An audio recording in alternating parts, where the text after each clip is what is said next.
Bismillahirrahmanirrahim. Kembali lagi bersama saya, Penny Respati Yurisa dalam workshop pengembangan karir. Mari kita lanjutkan sesi terakhir kita, yaitu cerita sukses alumni dalam merintis usaha industri kreatif yang akan disampaikan oleh salah satu alumni Fakultas Humaniora UIN Maulana Malik Ibrahim Malang yang bernama, kita panggil Mas aja ya, Mas Zakil Fikri Pratama SS. Halo Mas Zakil, halo selamat Ibu, bergabung. Assalamualaikum. Iya. Waalaikumsalam, selamat Sehat datang. ya Mas Zakil ya? Alhamdulillah Ibu, sehat Bu Penny, Bu Alhamdulillah. Galuh. Alhamdulillah. Sehat nggih Bu nggih? Ya, Mas Zakil stay di mana sekarang? Saya di Jember Bu, ini di kantor. Oh di Jember ya, di kantor ya. Sebentar, saya mau bacakan dulu nih kekerenan Mas Zakil. Mas Zakil adalah CEO and founder at Translation Transfer ya. Ini PT yang dipelopori oleh Mas Zakil ya, dan ada tim ya Mas ya. Nggih, bener. Nggih, dari mulai tahun 2018 Mas. Nggih, bener. Berarti ketika itu apa masih jadi mahasiswa? Masih jadi mahasiswa Bu. Wah. Semester 7 saya Bu waktu itu. Semester 7 ya. Jadi keren teman-teman. Masih mahasiswa tapi sudah berpikir kreatif ya. Bagaimana mendapatkan lowongan pekerjaan nih. Dan beliau Bachelor of Art in English Letter Department, yaitu di sastra Inggris kita ini ya, tahun 2019. Wah, ini berarti keren ya, alumni kita sendiri untuk kita sendiri. Mas Zakil, terima kasih loh ya sudah mau bergabung sama kita. Sama-sama Bu, terima kasih juga. Oke. Kita persilahkan waktunya kepada Mas Zakil untuk menyampaikan sharing pengalaman kepada teman-teman supaya menjadi motivasi bisa jadi seperti Mas Zakil. Silakan waktu dan tempat disilakan. Bismillahirrahmanirrahim. Assalamualaikum warahmatullahi wabarakatuh. Alhamdulillahirabbil alamin wa bihi nasta'in ala umuri dunya waddin. Shalatu wassalamu ala sayyidina Muhammadin wa ala alihi washabihi ajma'in. Rabbi shrah li sadri wa yassir li amri wa hlul 'uqdatam min lisani yafqahu qawli. Amma ba'du. Yang terhormat Dekan Fakultas Humaniora UIN Malang, Dr. Muhammad Faisal, MAG. Yang terhormat Wakil Dekan Bidang Akademik, Dr. Halimi MPD MA. Yang terhormat Wakil Dekan Bidang Administrasi Umum dan Perencanaan, Dr. Muassomah MSI MPD. Yang terhormat Wakil Dekan Bidang Kemahasiswaan dan Kerjasama Dr. Hajah Galuh Nur Rohmah MPD MED, serta seluruh pimpinan Fakultas Humaniora yang tidak bisa kami sebutkan satu persatu. Adik-adik mahasiswa, mahasiswi yang kami banggakan. Alhamdulillah siang hari ini kita berkesempatan untuk bisa bertemu melalui Zoominar ini. Mudah-mudahan apa yang akan saya sampaikan sedikit cerita tentang perjalanan saya merintis bisnis. Mudah-mudahan ini bisa menjadi motivasi untuk teman-teman sekalian supaya teman-teman bisa meyakini bahwa saya ketika memposting informasi bahwa saya akan mengisi di sini, saya menggunakan tagar muda mendunia. Seperti itu ya, muda mendunia. Nanti kalau saat saya mengatakan Fakultas Humaniora, teman-teman boleh bareng-bareng membuka suaranya, mic-nya, mengatakan muda mendunia. Seperti itu ya. Saya awali agar semangatnya kembali bersemangat ya, karena biasanya kalau udah siang begini agak sedikit menurun, karena saya pernah juga ada di bangku kuliah semester 4, pembekalan akan profesi. Jadi sebenarnya saya juga ada di tempat yang sama. Dan mungkin kalau ini bukan Zoominar, teman-teman pasti ditempatkan di tempat hall yang sama, sebagaimana dulu saya pernah duduk manis mendengarkan rentetan acara. Tapi kali ini kebetulan Zoominar, jadi tidak di tempat tersebut. Baik teman-teman, untuk kembali memberikan semangat, menyuntikkan semangat, tolong dibuka dulu semuanya, mic-nya, akan saya pandu dan sama-sama kita akan meneriakan. Kalau saya mengucapkan Fakultas Humaniora, berarti teman-teman semua boleh menjawab muda mendunia. Silakan dibuka, 1, 2, 3, Fakultas Humaniora. Muda mendunia. Fakultas Humaniora, muda mendunia. Ya, terima kasih teman-teman. Ibu, saya minta tolong agar di share screen-nya, Bu. Oke, siap.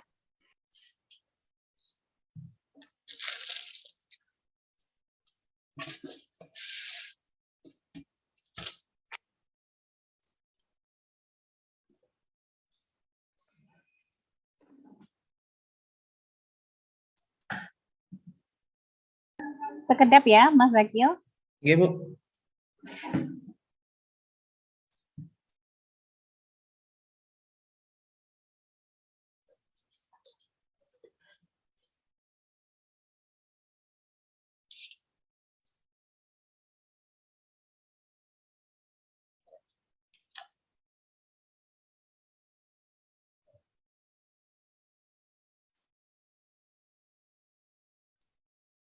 Sekedap ya, Mas. Masih agak loading. Oke. Atau bisa dimulai dulu dengan apa? Baik, sambil menunggu slide-nya ditampilkan, saya ingin bertanya ke teman-teman, silakan nanti bisa menjawab. Apakah teman-teman di semester 4 sudah melewati mata kuliah terkait profesi translation? Mungkin ada introduction of translation mungkin? Sudah belum teman-teman? Belum. Oh, belum ya? Belum.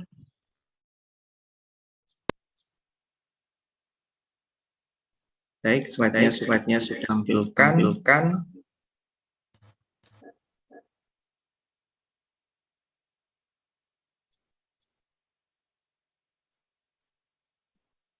Minta tolong langsung menuju ke slide pertama. Ya, teman-teman, saya dulu mendirikan perusahaan ini dengan banyak tantangan dan hambatan ya. Dan saya rasa tantangan dan hambatan itu menjadikan saya semangat untuk terus tumbuh. Karena mungkin saya pernah berada juga di posisi seperti teman-teman di mana kita kuliah, saya rasa semester 1 hingga semester 5, saya masih belum punya rencana untuk memikirkan masa depan. Karena saat itu saya masih mondok juga. Saya waktu itu kesibukannya selain di kampus, saya juga mondok pondok tahfidz ya di Bani Yusuf di belakang UIN Malang. Kemudian tepat semester 6 baru tantangan hidup terasa mulai semakin nyata. Nah, di dalam slide ini, slide yang sedikit ini, kesempatan yang sedikit ini, saya akan tunjukkan bagaimana kemudian perjalanan demi perjalanan saya lewati dan mudah-mudahan semangat ini bisa terduplikasi masuk ke hati teman-teman semua, sehingga teman-teman tidak merasa berkecil hati atau merasa khawatir dengan apa yang akan menjadi tantangan di masa depan di era digital ini. Sebagaimana tema hari ini adalah kesempatan karir untuk mahasiswa sastra Inggris di era digital. Dan bisnis yang saya bangun ini bergerak di bidang industri bahasa. Biasanya industri bahasa kerap kali sebagai perusahaan mereka menyebutnya adalah translation and localization company. Jadi hari ini teman-teman bukan hanya translation, tapi sudah ada istilah baru mengenai penerjemahan, yaitu localization. Dan kami dalam rangka bertumbuh dan terus mengikuti perubahan zaman, apalagi di era digital ya, kami juga mengikuti tersebut dan kita juga bisa menerima pelayanan localization. Tentu bukan hanya itu, ada beberapa yang nanti akan saya tunjukkan di slide-slide berikutnya. Baik Bu, bisa dilanjutkan ke slide berikutnya. Ya, Translation Transfer telah menjadi salah satu perusahaan layanan bahasa tumbuh berdaya saing tinggi dengan selalu melibatkan penerjemah profesional yang andal dan mampu beradaptasi dengan berbagai spesifik bidang. Spesifikasi bidang kita ada 10. Jadi kita menerima legal dokumen, kita juga bergerak menerima di bidang IT, yaitu software and hardware, kemudian juga di elektronik, seputar manual book, kemudian website localization, game localization. Kita paling sering juga dapat project mengenai game. Jadi jangan-jangan kerap kali teman-teman bermain game, setiap ada perintah update, ceritanya baru di dalam sana, alur ceritanya, nama-nama dari senjata-senjatanya, kemudian kisah atau hal yang ada menceritakan tentang kehebatan dari senjata tersebut, jangan-jangan penerjemahnya adalah saya dan tim. Baik Bu, bisa dilanjut.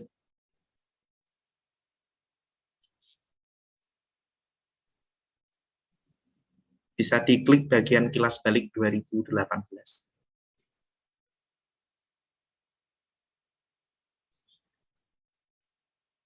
Ya. Jadi perusahaan translation transfer ini awalnya saya merasa suka dengan dunia terjemahan. Kalau tidak salah di semester 5 ada Introduction of Translation. Itu dipandu oleh senior kami juga di dunia industri ini, ada Bapak Sukono. Apakah sekarang masih mengajar? Saya kurang tahu. Masih mengajar nggak Bu kira-kira di UIN Malang beliau? Tidak mengajar lagi. Sudah tidak mengajar. Oh, sudah tidak mengajar. Ya. Dulu beliau mengajar, mengenalkan tentang tools atau software, dan dari sana saya tertarik. Apa yang membuat tertarik?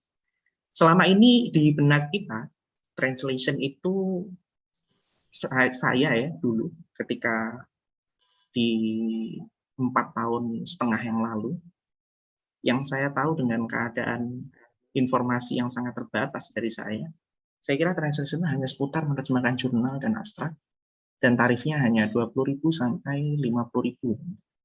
Tapi ketika masuk di semester 5 dan saya mendapatkan pengajaran dari beliau, Bapak Sukono, beliau mengatakan bahwa tarif beliau di berbagai jasa dengan klien-klien multinasional company itu bisa di angka 6 sen sampai 8 sen per kata.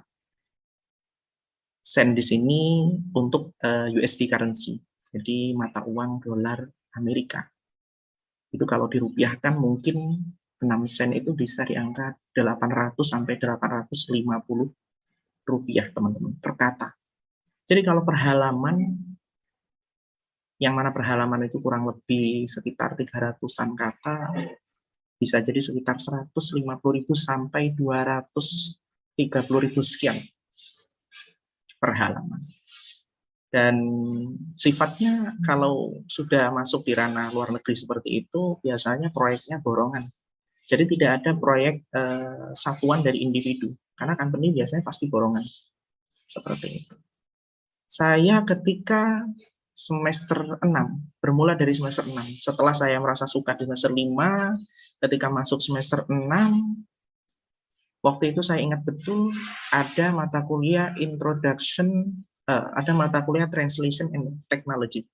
Jadi mempelajari tentang bisnisnya. Nah, dari segi bisnisnya. Karena ketika semester 5 sudah dikuatkan dengan fondasi penguasaan penggunaan tool, mungkin teman-teman nanti ketika memilih translation juga akan membahas tentang itu di awal. Lalu kemudian di semester berikutnya belajar tentang bagaimana masuk ke dunia terjemahan yang tarifnya itu mewah, gitu ya. Karena beliau kalau mengajar itu selalu menggunakan kata kunci yang memotivasi. Bahasa-bahasa seperti tarif mahal, mewah, itu membuka semangat banget menurut saya yang mendengarkan saat itu. Di semester 6 tepat tanggal 1 Januari saya mulai mencoba mengikuti apa yang diarahkan ya. Saya membuat satu platform seperti lapak tempat mengenalkan diri. Di situ tempat para freelance profesional membuat akun namanya pros.com. Kita sering menyebutnya dengan Prozi, proz.com. Di sana saya membuat akun, mengisi semua yang ada, tapi uniknya adalah saat itu saya terhambat ketika mau mengisi CV dan portofolio. Nah, ini yang selalu menjadi hambatan, bagaimana sih kemudian belum lulus, tapi bisa memenangkan proyek-proyek terkemuka.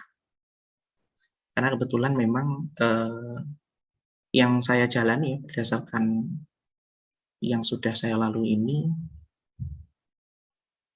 tidak ada, menurut saya, tidak ada hal yang tidak tembus. Kalau kita sudah berusaha maksimal, di sana juga dibarengi dengan tawakal yang maksimal juga. Lalu kemudian tekad yang tidak ada habisnya. Ini paling penting. Karena tekad dan motivasi itu secara psikologi membuat kita terus mengejar apa yang kita ingin capai. Kalau tidak dipandu dengan itu, saya rasa saya sudah berhenti. Karena kenyataan pahitnya ada di slide berikut.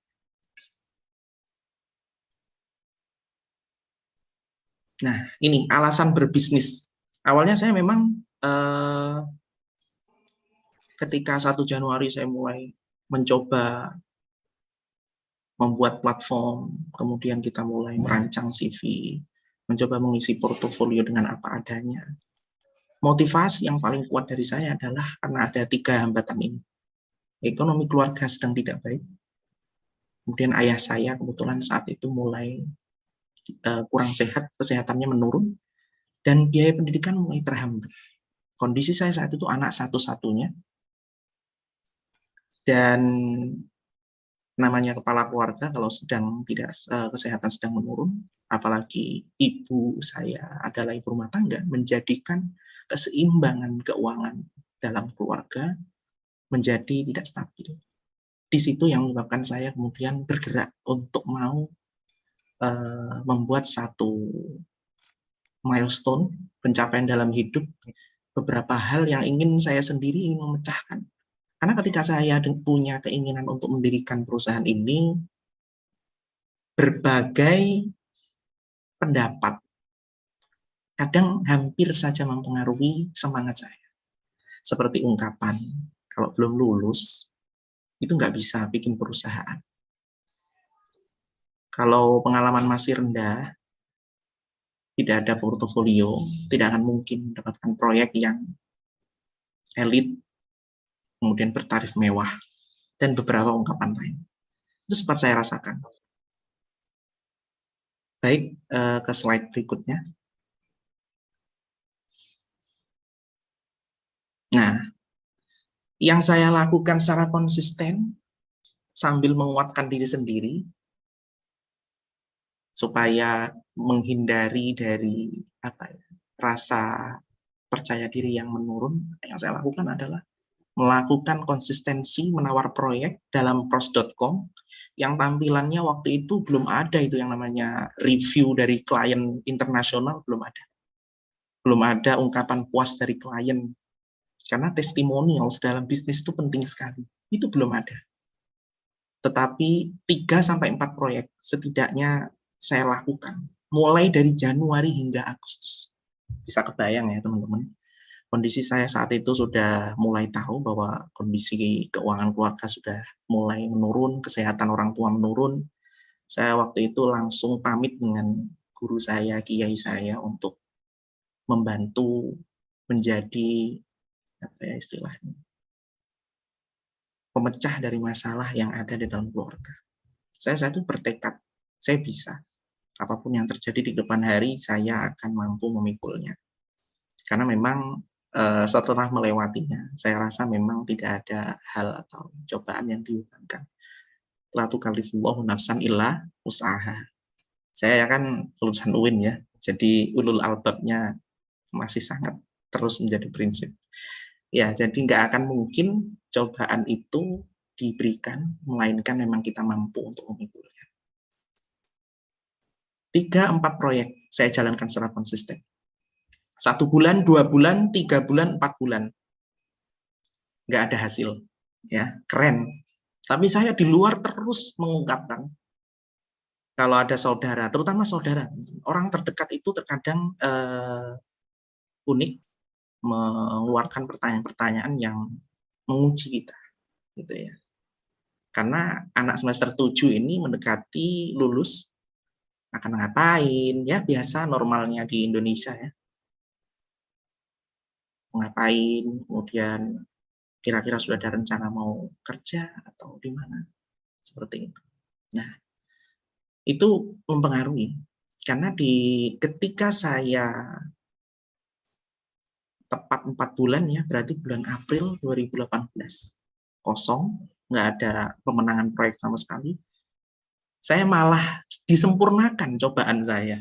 Nah, jadi ibarat baca novel, teman-teman itu kalau baca novel kehidupan saya di saat itu akan semakin kok begini, kasihan ini pemeran utamanya, sampai seperti itu. Ibaratnya bukunya ini laris kalau dibaca. Saya yang belum saya bukukan, suatu saat saya bukukan. Saya memang ingin dan punya rencana untuk membuat buku perjalanan ini. Karena memang menurut saya cukup berat juga. Nah, selanjut, lalu kemudian ayah saya meninggal, teman-teman, di bulan April. Dan ketika itu, list proyek yang sudah saya coba untuk tawar dan gagal, itu banyak sekali. Tapi terus aja. Saya masih terus untuk konsisten tidak akan mau merintis hal yang lain. Nah, saat itu saya dapat obatnya, teman-teman. Saya main ke dosen saya, sekaligus senior saya. Saya main. Nah, ini penting bagian dari mengimplementasikan apa yang disampaikan oleh pemateri sebelumnya. Mendekati orang yang sudah jelas memiliki kemampuan, pengalaman, diakui bahkan oleh khalayak umum, dan memang populer dalam industrinya. Dalam rangka ingin mengambil semangatnya, barangkali ada sedikit cerita dari beliau yang bisa diambil dipetik. Apa itu? Di bulan keempat saya dikatakan, kalau masih 4 bulan, wajar, belum bisa menggunakan proyek. Karena saya aja dulu 8 bulan mencoba untuk merintis, setelah berani keluar dan menjadi independen, keluar dari agensi sebelumnya, artinya keluar dari ikut orang, kemudian mencoba untuk membangun bisnisnya sendiri, itu butuh 8 bulan setidaknya, walaupun portofolio sudah penuh, apalagi saya nggak penuh sama sekali. Jauh banget kalau dibandingkan dengan perjalanan startnya atau mulainya dari Bapak Sukono dan beberapa senior-senior yang lain. Tapi setidaknya itu menguatkan saya. Sekali lagi, saya kembali mencoba. Lalu kemudian ketika tepat 2 bulan setelah itu, berarti masuk bulan ke-6, mulai ada tanda-tanda pemenangan proyek. Karena mulai ada yang meminta untuk melakukan tes. Jadi ketika di pros.com kita menawar, dan mungkin pemberi proyek, pemilik proyek merasa kita adalah kandidat yang bisa memiliki kualifikasi, tahap selanjutnya kita diberi tes. Nah, ini bagian dari pemilihan ya. Ketika itu saya tes. Saat itu saya magang. Saya mengikuti tes dengan baik. Yang saya katakan untuk diri saya sendiri bahwa kalau memang portofolio belum ada, saya akan tunjukkan melalui tes. Setidaknya secara nyata, pemilik proyek akan mengetahui seberapa baik kualitas saya. Saya lakukan tes sambil mengikuti magang 1,5 bulan atau 2 bulan, saya lupa. 2 bulan atau 1,5 bulan setelah magang itu selesai, tepat di hari pamitan, waktu itu saya berhasil memenangkan proyek yang pertama. Lanjut ke slide berikutnya, Bu. Nah, proyek pertama saya adalah langsung dari Netflix. Dari sini saya waktu itu memang tidak menyangka di pros.com tersebut si pemilik proyek atau agensi atau kontraktor saat itu memberikan kesempatan untuk tes dan sifatnya urgent. Setelah tes ternyata kita memiliki kualifikasi yang memadai, akhirnya kita tersaring bisa bergabung di sana. Ini menjadi portofolio pertama saya. Bayangin, mencoba konsisten, mencari sebuah proyek tanpa portofolio, ini agak sedikit nggak masuk akal sebenarnya, tapi bisa ditiru teman-teman. Jadi kalau merintis itu harap kuat-kuat juga nih hatinya. motivasinya dijaga. Naik turunnya perasaan, motivasi, kalau pas turun segera naikkan, gimana pun caranya.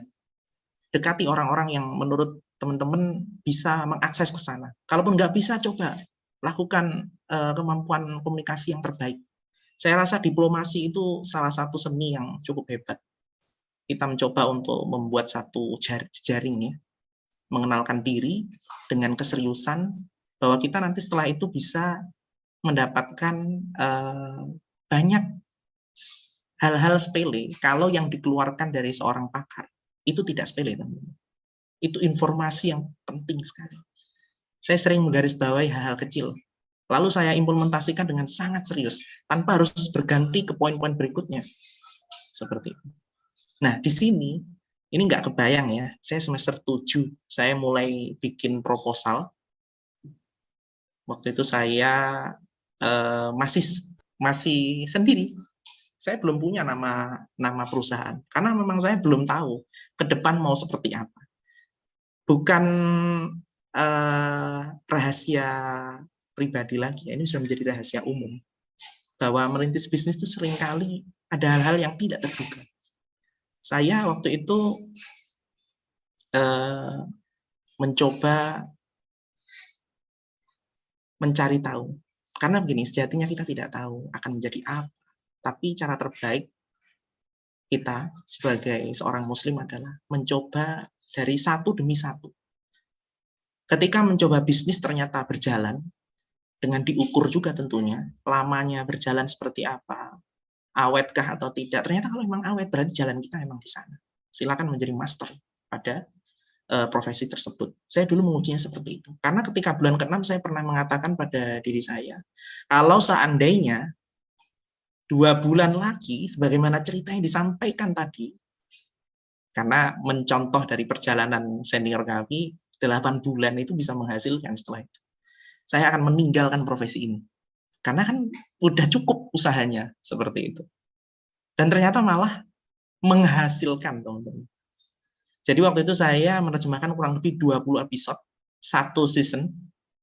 Ini saya borong. Waktu itu saya masih freelance, saya terima aja. Bayangin, saya waktu itu punya mindset seperti ini.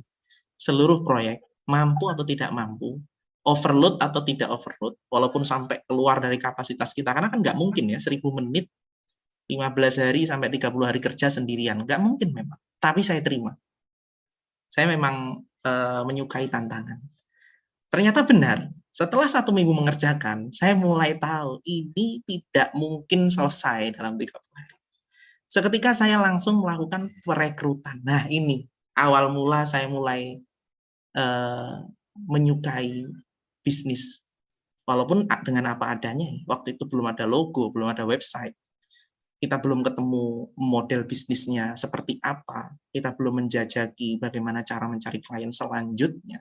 Yang penting kita nikmati di pengerjaan yang pertama dan dengan kualitas yang terbaik. Tepat setelah seminggu saya merekrut, dan waktu itu kakak kelas saya, cutting saya dari UIN, ikut bergabung. Karena mungkin beliau itu tidak melihat sesuai dengan umur, atau waktu itu status saya kan adik kelas. Tapi beliau mungkin melihat lebih kepada kemampuan saya secara profesional, sehingga bekerja adalah bekerja, bukan soal gengsi, adik dengan kakak kelas, kemudian kita kemudian bersinergi secara profesional. Lanjut ke yang slide berikutnya.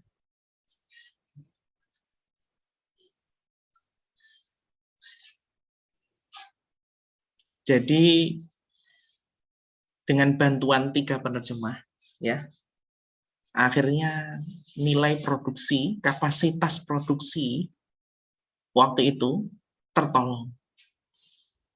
Dan waktu itu cukup tidak masuk akal ya jam kerja kita. Kita hampir bekerja 21 jam, 20 jam. Kadang kalau udah dekat dengan deadline di penghujung bulan, itu kita sempat 23,5 jam. Itu benar-benar menguras energi ya teman-teman, tidak balance, hidup tidak balance waktu itu. Tapi saya suka untuk sekedar mengubah gaya hidup saya dari ketika mahasiswa menjadi pekerja. Itu perlu, karena ketika switch keadaan, beda juga. Saya ingin mencoba menghilangkan rasa gampang jenuh atau kehilangan konsentrasi dalam hitungan sekian jam. Karena sama-sama kita ketahui, bertambahnya umur, kalau usia 23 dan 20 sampai 23 mungkin konsentrasi bisa di angka 10 jam dan seterusnya. Tapi saya mencoba menembus angka yang tidak wajar. Walaupun saya tahu ketika mengerjakan sebuah proyek ini kadang-kadang hilang konsentrasi, tapi tidak menurunkan kualitas. Nah, fantastisnya ya, saya di proyek ini dihargai secara profesional. Persis sebagaimana para penerjemah yang sudah profesional. Padahal saya waktu itu masih semester 7. Dan ketika diminta melampirkan sertifikat sarjana, saya waktu itu mencoba mengeluarkan jurus komunikasi terbaik, lagi-lagi diplomasi dan negosiasi. Saya sampaikan saya memang belum lulus, saya katakan apa sajanya, apa adanya. Tetapi kalau memang mau meneruskan dengan hasil tes yang sudah jelas terbukti kualitas ini, saya mau berjanji bahwa Anda tidak akan kecewa dengan memiliki saya. Kontribusi saya pasti akan membantu menaikkan roda bisnis dalam brand atau perusahaan Anda, dalam memasarkan ke market secara internasional. Karena yang namanya proyek dari luar negeri berarti kebutuhannya Inggris ke Indonesia. Artinya mereka sedang ingin memangsa market yang ada di lokal. Dengan kemudahan bahasa, kemudian visi misi, nama produk atau kelebihan produk dan seterusnya bisa menyasar dengan tepat. Seperti itu. Rate kami waktu itu $6. Jadi $6 per menit. Jadi waktu itu kita 1000 menit 3 orang. Luar biasa, itu sudah cukup fantastis menurut saya. Karena waktu itu semester 7 dengan tanpa membawa sertifikat ijazah S1, dengan tanpa memiliki portofolio 1 lembar pun, tapi kemudian karena ada kesempatan yang datang, saya rasa saya waktu itu cukup kaget ya. Dan satu yang saya garis bawahi teman-teman, waktu itu kondisi saya sangat tidak stabil ya. Saya di kondisi yang mungkin kalau keadaan atau cerita yang sama ini dirasakan dengan orang lain, belum tentu kuat. Tapi setidaknya cerita ini menjadi referensi buat teman-teman. Di kondisi yang berat sekalipun, jangan sampai merasa putus asa, itu penting. Karena kondisi orang tua mulai sakit-sakitan, apalagi saya putra tunggal ya. Kemudian juga dari sini saya bukan mulai lagi, saya sudah dinobatkan lepas dari beasiswa orang tua, teman-teman. Jadi saya rasa bayaran yang 6 kali 1000 tadi ya, jadi $6.000, saya rasa cukup untuk bahkan S2, S3 saya rasa. Itu sangat fantastis untuk saya. Nah, kemudian waktu di keadaan yang seperti itu, ayah saya sakit, ayah saya bahkan sudah meninggal ya. Kalau di proyekan ini ayah saya sudah meninggal. Saya sudah benar-benar mulai membiayai ibu saya. Karena waktu itu ibu saya setelah saya menang proyek ini, hidup itu memang seimbang ya teman-teman. Pengeluaran selaras dengan pendapatan. Ibu saya stroke teman-teman.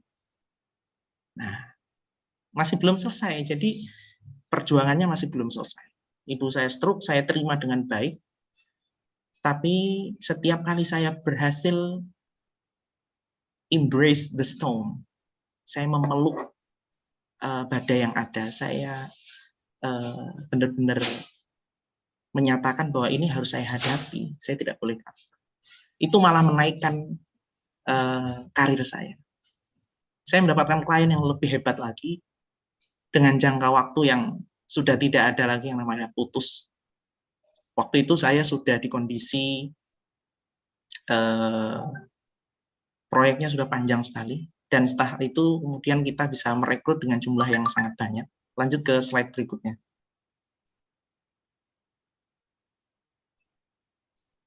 Nah, ini untuk mengcover seluruh apa yang saya sampaikan tadi. Jadi 2018 seperti yang sudah kita ceritakan, kita di Netflix 1000 menit, lalu di 2019 kita sudah memiliki karyawan 12 orang karena jumlah proyek sudah sangat tinggi. Dan kita sudah mulai menerima magang saat itu dengan Polynema. Di 2021 ini saat sedang panas-panasnya, menurunnya, merosotnya seluruh industri, kita di kondisi yang meningkat. Ternyata industri translation ini luar biasa, teman-teman. Dibilang berdampak, iya. Berdampaknya adalah molornya pembayaran. Karena memang banyak sekali bank-bank negeri, bank-bank negara, BUMN yang pembayarannya memang menggunakan waiting list karena memang hybrid ya, ada yang sebagian masuk, ada yang sebagian WFH. Tapi kita meningkat. Ketika itu total proyek yang sudah kita terjemahkan sudah di angka 4 juta kata, lebih dari 4 juta kata atau setara dengan 13.334 halaman dengan jumlah karyawan 20 orang. Saya waktu itu malah menambah jumlah produksi karena memang dituntut oleh jumlah proyek yang terus meningkat. Di 2022, waktu itu saya di tahun ini sekitar 16 Maret saya mulai menyatakan resmi sebagai PT berbadan hukum dan nama PT-nya adalah PT Pratama Trans Software Inti Bahasa. Dan kali ini kita sudah dibantu dengan 65 orang dan sekitar 30 orangnya adalah dari UIN. Lulusan 2015, lulusan 2016, lulusan 2017, banyak yang tersaring ke kita, ikut membantu menyelesaikan proyek-proyek yang berbasis teknologi menggunakan software semua. Dan kemudian juga jumlah dari layanan kami sudah berjumlah 8 ya, jadi ada dokumen translation, ada proofreading editing, ada website localization, ada voice over, dan lain sebagainya. Baik, ke berikutnya. Ya, ini adalah, saya rasa saya sudah di pukul 12.45, masih ada waktu sekitar 15 menit. Saya menyisakan waktu nanti sekitar 10 menit untuk bertanya. Saya lanjutkan, mungkin tidak banyak lagi, walaupun ada beberapa slide. Ini adalah hal yang paling penting, teman-teman, yang udah saya lewati, dan semoga teman-teman juga bisa objektif ya dalam memandang perjalanan karir. Agar apa? Agar supaya tidak ada ucapan ke dalam diri sendiri bahwa hambatan seperti belum lulus itu menjadi hambatan besar untuk mencari pekerjaan, atau hambatan keadaan sulit menjadikan kita tidak bisa bangkit. Itu juga satu hal yang keliru, jangan sampai kita tanamkan ke diri kita. Karena 4 hal ini saya dapatkan benar murni ketika perjalanan merintis bisnis. Jadi waktu itu saya mendapatkan ungkapan seperti, bila berbisnis saat kuliah, maka kuliah akan terbengkalai. Dan hal yang saya lakukan adalah sebaliknya. Saya berhasil membangun bisnis dengan tetap memperhatikan kewajiban kuliah. Saya lulus tepat waktu. Saya sekali lagi lulus tepat waktu. Sering sekali founder itu berkelit kalau sudah ditanyakan kenapa lulusnya tidak tepat waktu, alasannya karena saya sedang membuat sesuatu yang hebat dan hari ini perusahaan itu berdiri, maka wajar bayaran dari telat kuliah, telat lulus adalah produk perusahaan ini, sehingga orang tidak lagi berani bertanya. Tapi kalau saya mau yang beda, dan saya harap teman-teman juga mengikuti hal baik ini, karena ini juga kebaikan ini untuk semuanya. Kemudian kampus juga senang, sangat bangga. Kemudian juga teman-teman juga portofolio karir untuk selamanya akan tercatat baik. Sekali lagi, molor dengan tidak molor itu juga beda, teman-teman. Saya lulus tepat waktu, benar-benar 8 semester, 4 tahun, dan saya cum laude. Walaupun di kondisi yang waktu itu sangat sibuk, saya tetap menyempatkan waktu. Karyawan berjalan dengan baik, dan sistem perusahaan menjadi lebih bisa bergerak sendiri. Itu justru saya uji ketika mengerjakan skripsi. Benar-benar saya mulai tinggal, saya delegasikan tugas yang ada. Jadi saya mulai belajar menjadi CEO yang sejati. Jadi CEO yang sejati adalah mengurusi pengembangan. Lalu yang kedua, jika ingin membangun bisnis, Anda perlu menjadi karyawan terlebih dahulu. Saya tidak pernah menjadi karyawan. Nah, ini artinya ketika teman-teman nanti lulus, kemudian mencoba untuk apply ke banyak perusahaan, kemudian banyak penolakan-penolakan. Barangkali, jangan-jangan takdirnya teman-teman ini menjadi berwirausaha, berbisnis, seperti itu. Tidak ada salahnya mencoba. Saya berhasil memiliki perusahaan tanpa menjadi karyawan terlebih dahulu. Kemudian memiliki proyek dari perusahaan internasional memerlukan investasi waktu belajar yang relatif lama. Memang semester 7 seperti angka yang cepat ya, tapi sebenarnya tidak. Jadi histori belajar saya sudah panjang. Saya sebelum ke kampus UIN pun saya sudah 1 tahun di Pare, menguatkan ilmu kebahasaan saya.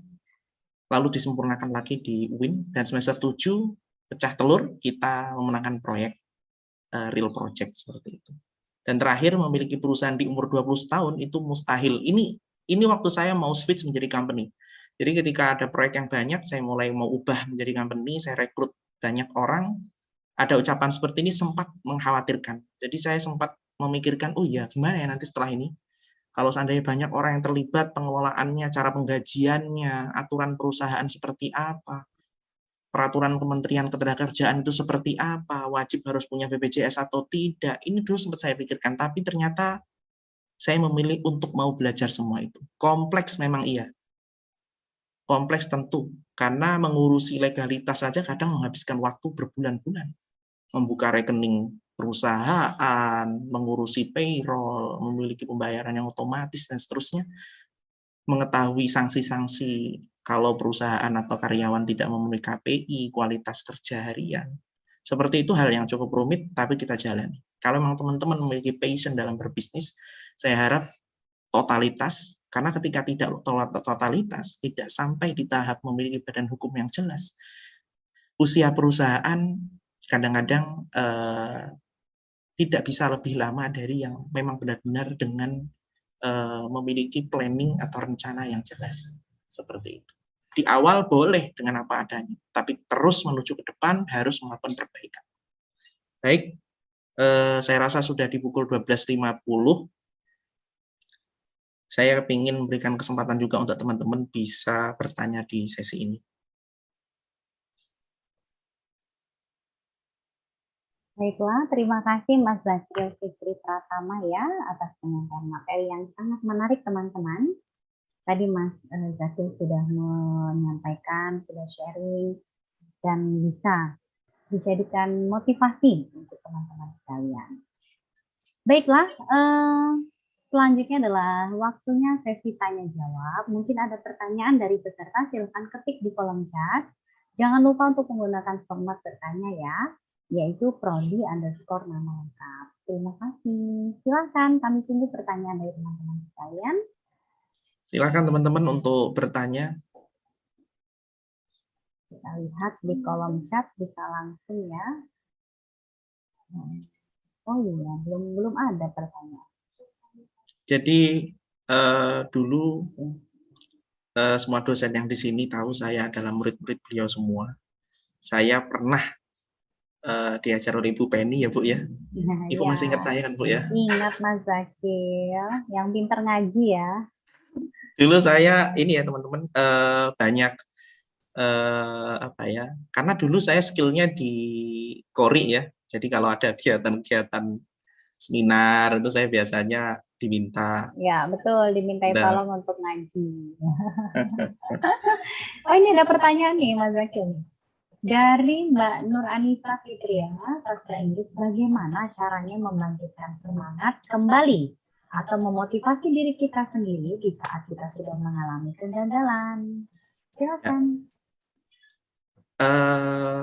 Saya rasa itu pengaturan mindset. Saya dulu sempat meremehkan ketika saya belum memiliki bisnis atau belum pernah berkarir sejauh ini.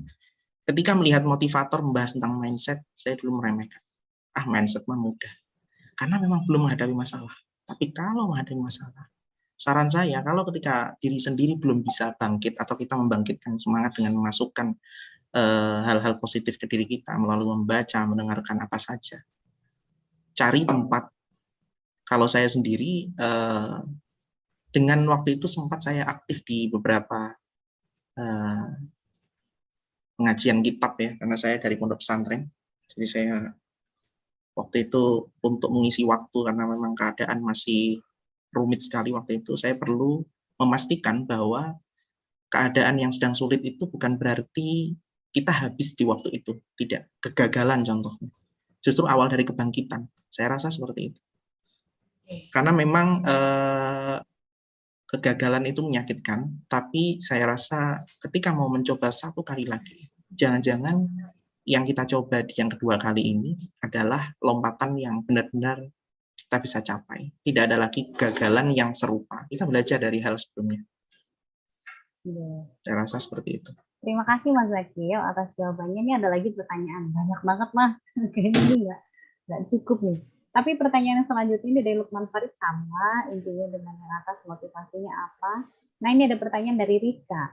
Apa saja yang Anda tulis dalam CV profesional ketika saat itu masih belum lulus? Ya, ini karena berkah silaturahim ya. Saya silaturahim ke pakar. Pak, ini saya benar-benar nggak ada pengalaman. Apa terus yang saya tulis? Beliau bilang supaya tidak bohong dan tetap memang berdasarkan atas asas profesional ya. Apa saja yang pernah teman-teman baca secara serius hingga paham, teman-teman belajar dari sana, dan yang di kelas translation nanti pasti ada latihan-latihan. Itu boleh ditulis.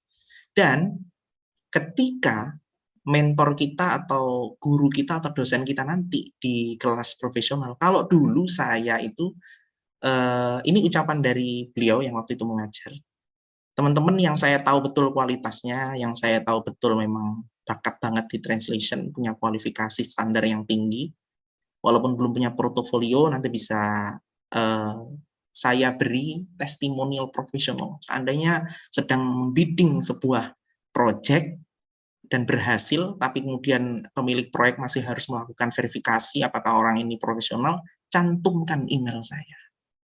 Waktu itu pernah seperti itu, teman-teman. Saya rasa itu sangat berpengaruh juga.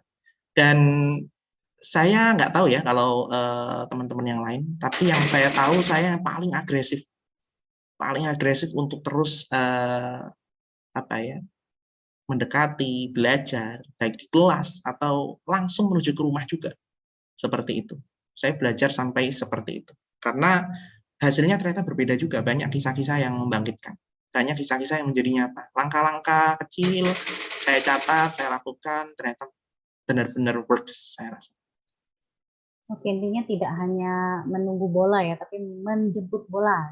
Jadi apa aja yang teman-teman baca, terjemahkan, tulis. Dan saya rasa dengan konsisten melamar, nanti ada momentum di bulan kesekian, ada yang beri kesempatan. Karena memang terus menumpuk CV di sana, kita terus apply. Diberi kesempatan, saat itulah kita unjuk gigi. Saat itu kita tunjukkan. Walau tanpa portofolio yang keren-keren seperti itu, kali ini kita tembus. Buktikan.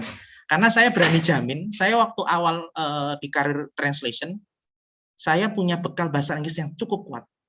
Itu yang saya bisa berani jamin. Jadi teman-teman harus hatam dulu nih, artinya jangan sampai ada masalah di grammar, jangan ada masalah di struktur kalimat, jangan ada masalah di pemahaman terhadap bahasa Indonesia. Ini harus final dulu.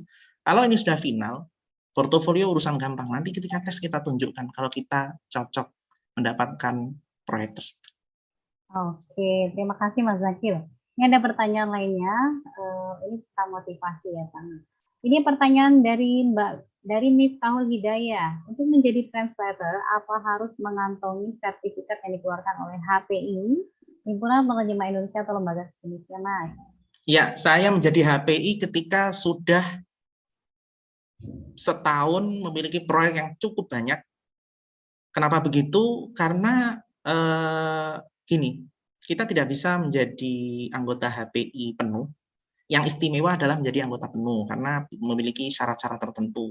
Seperti misalnya pernah menerjemahkan 150.000 kata kalau tidak salah, dan bisa mencantumkan juga email dari klien kita supaya HPI bisa melakukan cek atau validasi, verifikasi, benarkah proyek ini dikerjakan oleh pihak tersebut. Lalu bisa jadi juga bisa dari tempat kita bekerja. Misal kita sudah berkontribusi pada suatu agensi bekerja di sana, 2-3 tahun, kita akan mendapatkan satu referensi itu, yang mana kita cantumkan email dan nomor dari atasan kita, pemilik dari agensi tersebut, nanti kemudian bisa divalidasi oleh HPI dan mendapatkannya. Tentu menjadi anggota muda itu penting, tapi ketika menjadi anggota muda, kita tidak bisa atau belum bisa mendapatkan sertifikasi itu. Sertifikasi boleh ditempuh. Ini cara memulai karir sebenarnya bebas saja, tapi kalau saya sertifikasinya justru ketika saya sudah bisa membuktikan saya punya track record yang jelas dengan sekian banyak klien hebat, lalu kemudian saya mulai menjadi anggota penuh, karena mulai bisa memenuhi persyaratan tersebut. Kalau menjadi anggota muda tidak ada syaratnya, teman-teman. Mudah, tinggal mengikuti, mendaftar form yang ada di hpi.co.id, lalu kemudian mengikuti pendaftaran yang ada, formulir diisi, sudah menjadi anggota muda. Silakan, saya juga sekaligus mempromosikan, karena ini bagian dari tugas sebagai anggota HPI penuh, untuk bisa mengajak sebanyak-banyaknya teman-teman untuk tergabung di sini. Karena kita mungkin dari informasi seperti akan ada kumpul meet and greet, seperti gathering tertentu, teman-teman bisa ikut dan belajar di sana secara gratis. Seringkali juga ada webinar-webinar yang bisa diakses dengan harga yang sangat terjangkau saya rasa, tapi ilmunya saya rasa dalam semua dari para senior, itu juga akan sangat membantu nantinya dalam meniti karir translation ini. Tapi tidak harus ya teman-teman, untuk di awal-awal sertifikasi itu mahal, harga jutaan, jadi lebih baik kalau ada jalan yang tanpa mengeluarkan modal, kenapa tidak? Karena saya 0 rupiah, benar-benar 0 rupiah. Keuntungannya berbisnis jasa, kita benar-benar bisa 0 rupiah. Jadi kalau ada yang bertanya apa bisnis yang bisa 0 rupiah, jasa. Seperti itu. Benar-benar 0 rupiah. Tidak ada yang perlu harus dipersiapkan. Hanya apa? Hanya kualitas kita. Kalau dalam translation berarti kemampuan bahasa kita. Penting sekali.